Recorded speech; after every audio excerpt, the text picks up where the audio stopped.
Cleveland Browns faithful, welcome back on into the Cleveland Pulse YouTube channel. It is Browns Victory Monday. Jeffrey here, Uncle Robert there, touting the Victory Monday merchandise. We're going to walk through this Packers-Browns game yesterday.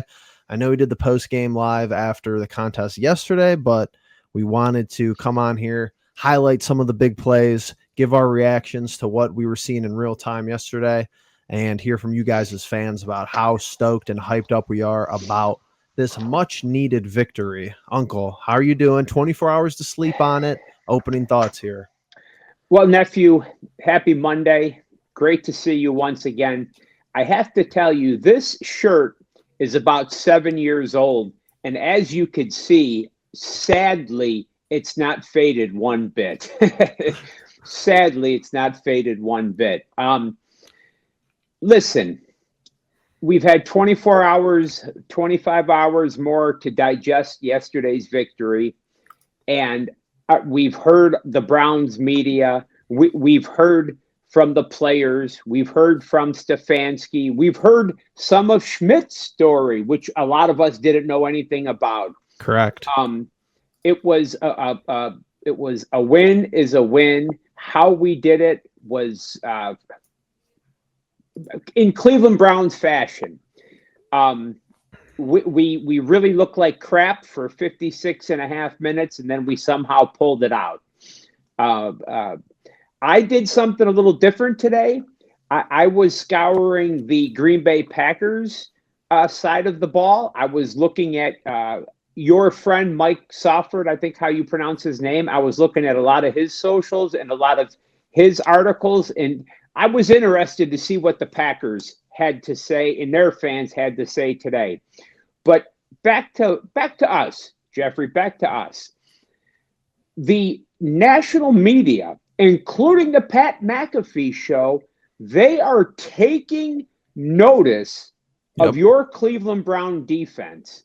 What do you have to say there, my nephew? They have to. It's one of the best and most to me, it's one of the most fun units to watch in the league. Defense is universally up this year. I think that's what a lot of people didn't have handicapped starting this NFL season, is that offense reigns supreme and you load up and you hope to have the wide receiver one and Burrow and their offensive weapons. And, that's the attractive part of the sport. But out of all the major outfits here, I think that NFL defense wins championships, number one.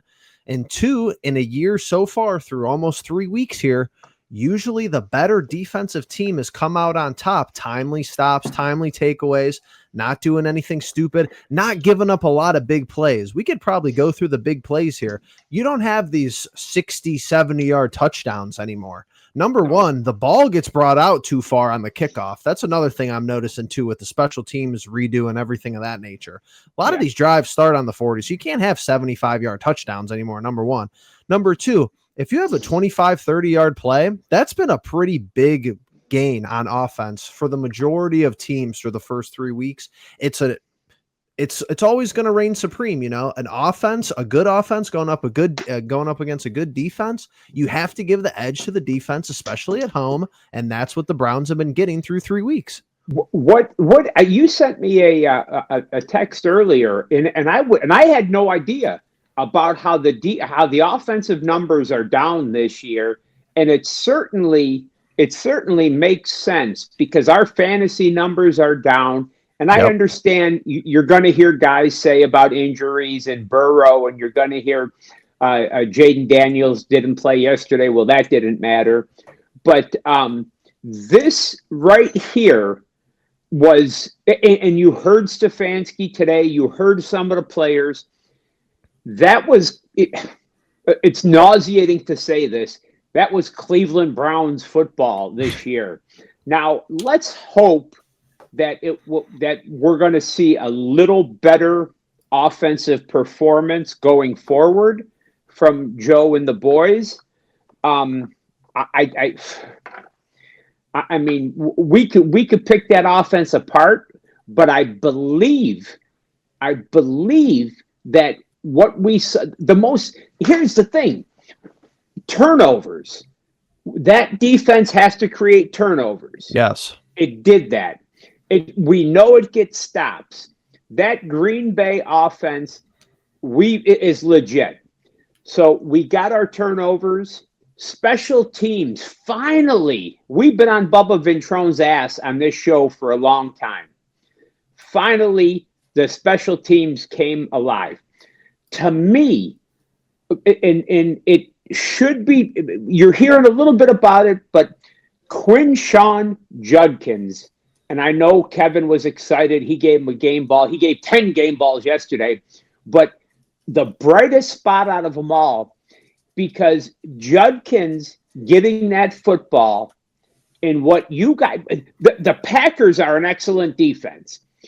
Judkins continuing to get that football will eventually open up the play action pass. And I think that is going. How do you feel about that? I mean, that to me, Judkins looked fantastic. Quinshawn Judkins is leading this rookie running back class in rushing yards, and he's only played in 2 games. Yep. So one, that shows you about, hey, maybe this offensive class wasn't as all cracked up as it was supposed to be, that we've seen a lot in recent years with the draft and with future projected drafts and stuff like that.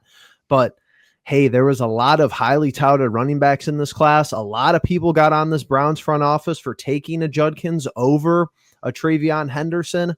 It's worked out pretty well so far. He hasn't gotten. Oh my God, he can't. Absolutely. Ramondre Stevenson keeps fumbling the ball, and Vrabel will not play that kid. I wonder what the hell he did. I don't know. It's a good question. It's so funny you say this, though, because I got 4 clips to go through yesterday. I'm sure everyone has seen them, but we're going to go through them again. 2 special teams and 2 defense. Like there was good stuff on the offense yesterday, mostly Judkins, a little bit of Fannin here and there. I still have that low level of intrigue with Isaiah Bond that I really do. I'm interested in, and he's going to be a rookie that is talked about at the bottom of the tier list for these guys this year, but he's still someone to look out for. Here's what I want to start with here. We got 4 clips. We got 4 in-game clips, and then we got something after the game. We're going to go clip by clip here, show it, reaction, so on and so forth. This is, to me, where I think the Packers' downfall started yesterday. Something that's talked about, wasn't a marquee play, so to say, wasn't a game-changing play in the tide of everything. But in the grand scheme of things, I think this is where the Packers really started to lose control of the football game. Let's roll clip 1 here. And they will anyway. One last play. Love under heat. Pressure comes, and he's blasted by Schlesinger. Snapping that ball when they could have took. I think Jordan Love, if you would ask them, or if somebody asked them today, hey, would you go back and do something different? I think that's the first thing he would say. I think he would say that over the interception. Sometimes you get fooled by coverage. That was an unforced error that the momentum went right in our direction, I believe. Absolutely. And you see that, I mean, time and time again, every single week, and they never snap the football. They wait. They never snap. Why the Packers tried to be the smartest guy in the room at that play right there, and thankfully it bit them in the ass. Now, the Green Bay media today was, I mean, poor Jordan Love. Of course, the fans, he can't carry Favre or Rodgers' jockstrap. Wow. Jordan Love will never be any good. LaFleur, they weren't prepared. I mean, they are not happy with the Green Bay fans. They gave us a gift. The Browns didn't win the game. Green Bay lost the game, which who gives a shit? A W is a W. Absolutely. But the way they saw it, and they did. I mean, we were texting back and forth yesterday. We don't know if Green Bay was out too late, if they were just trying to, their game plan was to not show much, or our defense is that good. Whatever the reason, they played so nip and tuck until they made a stupid play like that. And then it seemed like the momentum changed, and then show me more. Absolutely. And like I said, there's that, and then clip number 2 right here. Let's just go ahead and roll it. 4-man rush. Love throws. Intercepted. Picked off. Grant Delpit down the sideline. Inside the 10 and down inside the 5. So the first 2 we're looking at here, just boneheaded mistakes. That was, here's the thing too. When you have a guy like Jordan Love, if I was a Packers fan, that clip doesn't startle me because of the interception, but what startles me about that clip, and yes, the Browns defense is good. Good play to Grant Delpit. He's been playing exceptional through 3 weeks. One of the unsung heroes of the defense that really hasn't been talked about because the front has been so good. Swessinger has been so good. Denzel Ward is obviously Denzel Ward. So not taking anything away from him. Good job stepping in front of the football. But it was startling to me the more I watched that play that it seems like LaFleur said, hey, we're doing this. You don't have any other options here. Don't check out of this. Don't look down your second and third reads. That was a rhythm and timing play that they totally disregarded all common sense of football. And Jordan Love throws the ball right to a Cleveland Browns defender. Unbelievable almost. Well, Jordan Love in the Green Bay media, and I don't know because I read this a couple of times.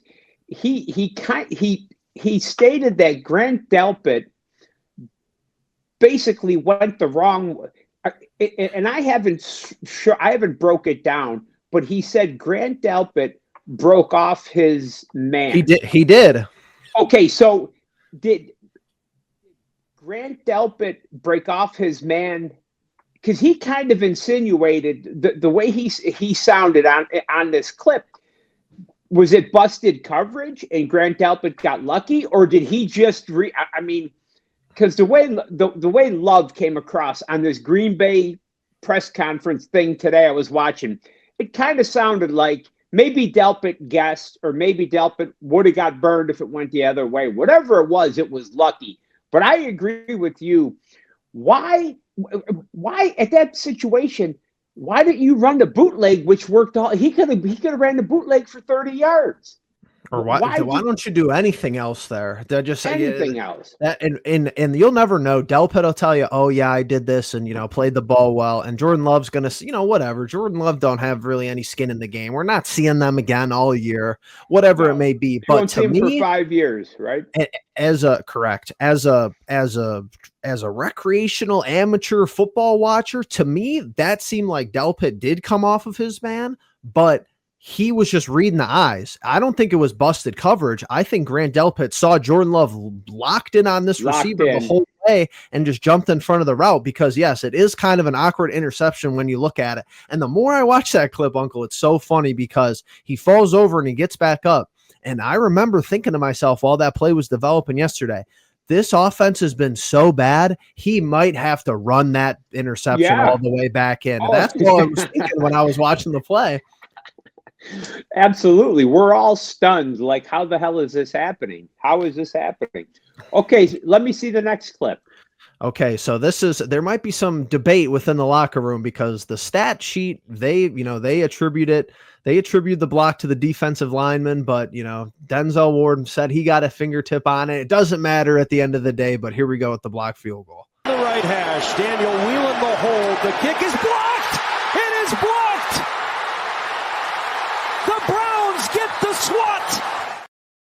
And at this point, you're sitting there thinking, this is somebody said this online too. I forget who, but they said the Green Bay Packers just lost to the Browns, how the Browns would lose. I'm sitting there thinking, how many different things have to go our way for this to wind up for us to even have a chance, all the way from the interception to the block field goal to being set up for field goal range, which we'll get to obviously. But Bubba Ventrone comes through, give credit where credit's due. He had that drawn up perfectly, actually. Newsome there for a scoop and score, believe it or not, if the ball squibs a different way. Number 0 on the outside to be able to pick that football up. Just a great special teams play. Finally, these are the plays that, like, you have to win football games, especially in 2025 this season so far. You need these plays to win football games. When you break that frame by frame down, you have to give.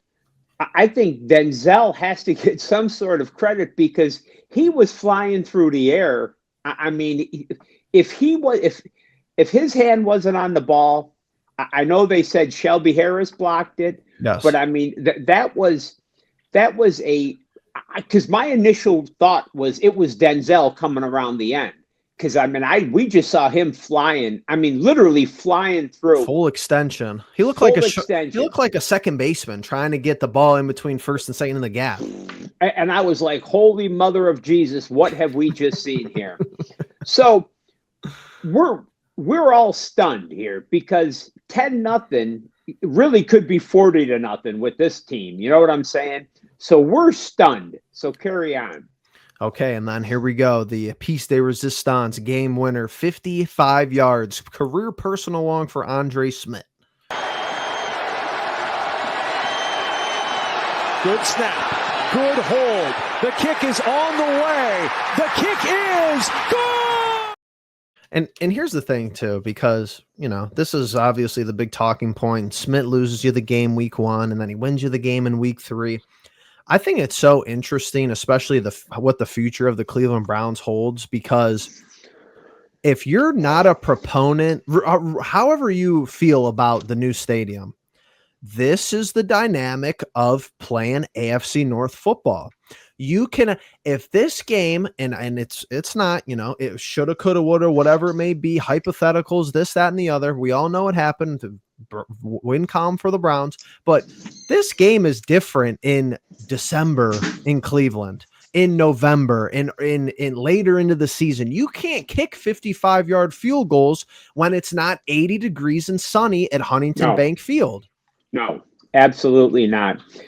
And let me say this. Let me get back to him in 1 second. Today, Stefanski said something in his press conference that was great.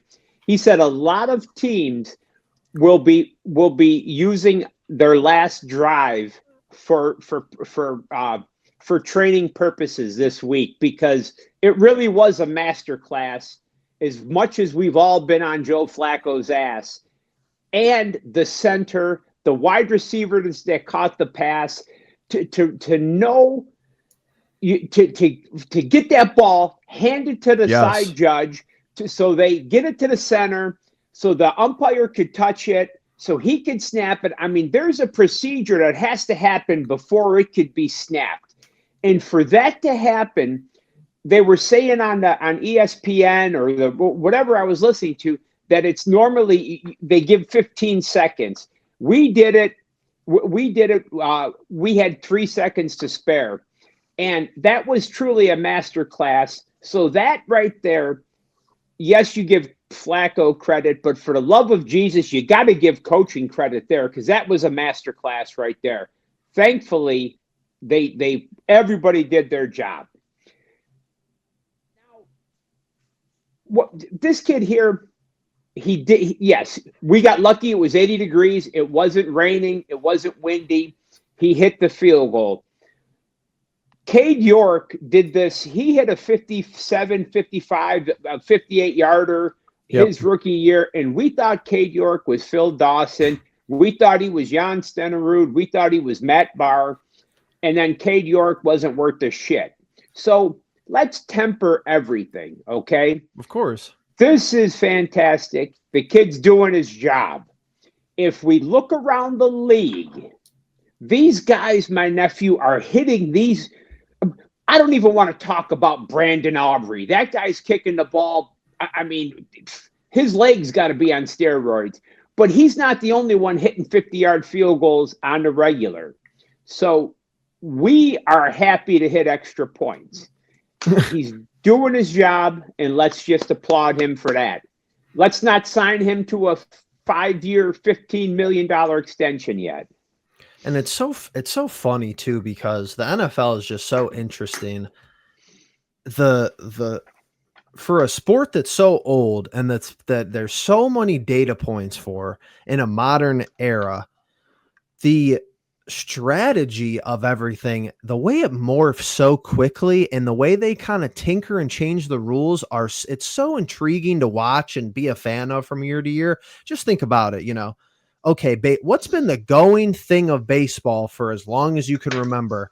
hit more home runs than the other, Yep. power pitching, power hitting. Okay, Yep. you can win. People don't bunt anymore. People don't, No. the hit and run is a lost art here in Fiverr. You have kids coming up who I hope to be wrong, but you have these new drafted kids that are 17, 18. They don't even know what a hit and run is. They just know hit over the fence, believe it or not. The NBA, for going on 15 years at this point, take more threes, make more threes. It's just math. Have 3-point shooters and have guys that could defend down low. Okay, you could compete for a championship. The NFL 2-3 years ago, even if that 24 months ago, the whole discussion of 4th and 3 at the 48, Amazon Prime analytics say go for it, to all the way now where it's like you got guys lining up for 60-yard field goals because they know that they can make it, and the 3 points could win you the football game. It's very interesting to see how the game molds and shifts and changes right before our very eyes. Absolutely. And I love that, to be honest with you, because that is the strategy, the human strategy. We could use the analytical bullshit, but it's the strategy of the game. You talk about the 3-pointers. You talk about, no, my kids, they don't want to learn how to bunt. You know why they don't want to learn how to bunt? Because it lowers their batting average. God forbid they don't want to lowers their aura. It lowers their aura. So yes, right now the NFL, that it brings the strategy. It's more strategic. We're not seeing these 48-40. Yes, everybody likes the up and down games, but you're not seeing them. You're seeing these battles, and the defense right now, the defense is 1 or 2 steps ahead of the offense, and it was ugly yesterday, but that's how the Browns are going to have to win, and they're going to win ugly. Hopefully not as ugly as yesterday was, and hopefully we're not going to need everybody in the city of Cleveland on their hands and knees with the Hail Marys and the Our Fathers every Sunday. Jesus. So with all that being displayed, and believe it or not, I think we learned a lot all the way around the football yesterday, all 3 units, which is, hey, if all 3 units have some positives to take away, this football team has a chance to win games, believe it or not. But go ahead. The Green Bay media was so hard on the Packers because lackluster performance. They continued their however many penalties they had this week. They had 10 week 2. They're not focused. They're not disciplined. If we would be ecstatic to have those problems. You know what I'm saying? I mean, they're bringing up those problems because they're concerned that the Browns loss in September in week 3 might, change their seeding for the 1 seed. That's what they're worried about. We're not even close to there yet. No, we're and they're talking about Golden and their wide receiver room, and I mean, as we look at them with envy, and I mean, maybe someday we'll get there, but and I understand that's a game. There's no way the Packers should have lost that game. There's no way, but they laid an egg. I mean, they from the time they got off the bus, they laid an egg, and we will take it. Maybe this is the win. Stefanski was so excited in the locker room. You don't see much out of this guy. He was so excited yesterday. And people today at the bar, they were saying, "Oh, was Stefanski? Were they going?" Please, you guys, Stefanski's not getting fired. Do you guys understand? The plan is in place. The plan is in place. Jimmy Haslam is going to. They have a plan, Jeffrey, and unless the 53 guys walk off the field. And right. Haslam, it has to forfeit a game. Stefanski is going to make it through this year. The only way Stefanski gets fired is if it's an absolute, and I mean a dumpster fire like you've never seen. They believe in this man, and he needed that win yesterday for himself. And you could see he was so excited in the locker room because you don't see emotion out of the guy. You really don't see him. And hopefully that Detroit's playing tonight. We hope that Baltimore and Detroit beat the ever-loving piss out of each other, and we could springboard this into something positive. Well, and we're on the same page here. You're reading my mind, because let's roll to clip 5.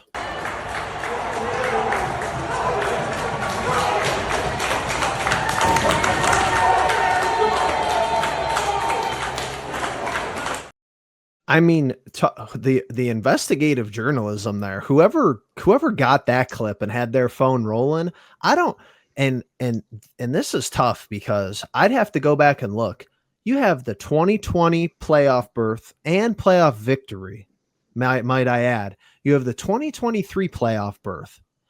I don't remember seeing, and this is a week 3 victory to get you to 1-2. This isn't moving the world here, but you made a good point. Stefanski needed this win. The embrace with Barry. To me, if you're reading the tea leaves there, that is the only clip I needed to see that these guys are a package unit. Yes. Unless the Haslams want, which they very well could, they could put their hands right into the middle of everything. Unless they want to do that, you're either keeping both of these guys, because I don't think Andrew Barry's firing Kevin Stefanski unless he gets told to do so, which I don't think will be happening. This is a package outfit. They were brought in together. They will be succeeding together, or they will be out the door together. Yes. And let me clarify, when I say Stefanski needed this win, he needed this win for himself and for the team. You work so hard, you believe in what you're doing, you get the guys to buy into what you're doing, and you want to see the fruits of your labor. And that they had lost 8 games in a row. They were staring down the barrel of 9 in a row. They would have lost that game. Every single person, you and I would have been, we all would have been clamoring for Dylan Gabriel, right? Absolutely.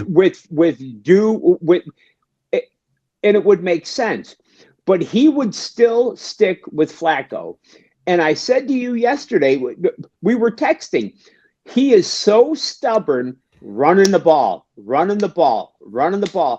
Daryl Johnson said in the fourth quarter, when Judkins finally started breaking runs, he said, you see what happens? They don't want to tackle him in the fourth quarter because he's been beating them up. Right. So we have to figure out how to impose our will earlier on in the game.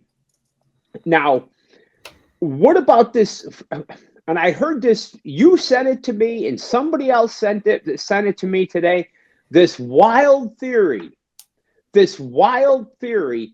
Flacco is keeping the seat warm, not for Gabriel, not for Sanders, but for somebody else. And when somebody else comes, they think that they're positioned to make does anybody think that this is, Jeffrey, is that's got to be fake news. It has to be fake news. And we can't go, and it's crazy, we can't go a show without mentioning this guy, but he's on the roster. They got to make a decision about him after this week, I believe, or if not, if it's either a 4-week or a 6-week outfit. I think it's after week 4 or 5. You got to make a decision. And the thing is here, if you keep winning, hopefully you don't have to worry about him. And if you keep losing, okay, turmoil and despair, and you have a higher draft pick. So that's the thing. But it's like that. I was fully on board with my tinfoil hat theory, was that nobody really cared about if we won football games this year. And this last clip that I showed you, I think disproves a lot of that. It quiets a lot of that talk and a lot of that jargon, which I'm glad to be wrong about that.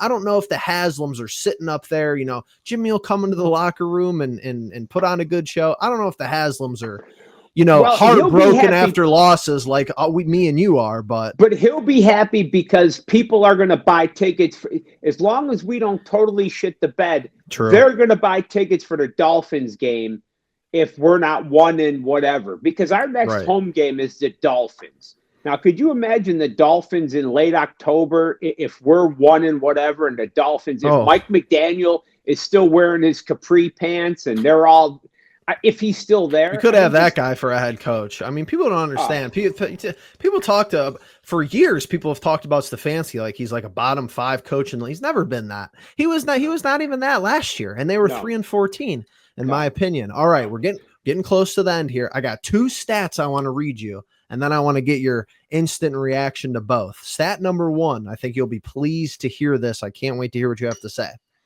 The Browns, after yesterday, improved to 27-17 at Huntington Bank Field under Kevin Stefanski. 10 games above 500 at home. I love it. Pretty good.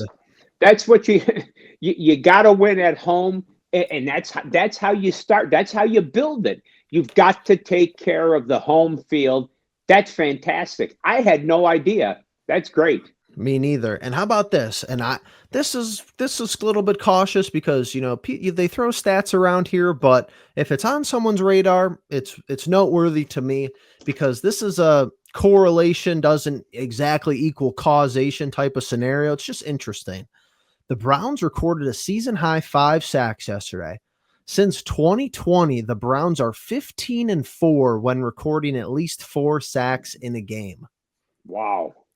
Which is a startlingly high win percentage. Yeah. 789 win percentage when we have 4 more sacks. Wow. I mean, I get it. If you that's always been the positive, believe it or not, that's always been one of the strong suits of Jim Schwartz's defensive line. And you nailed this right on the head in the preseason.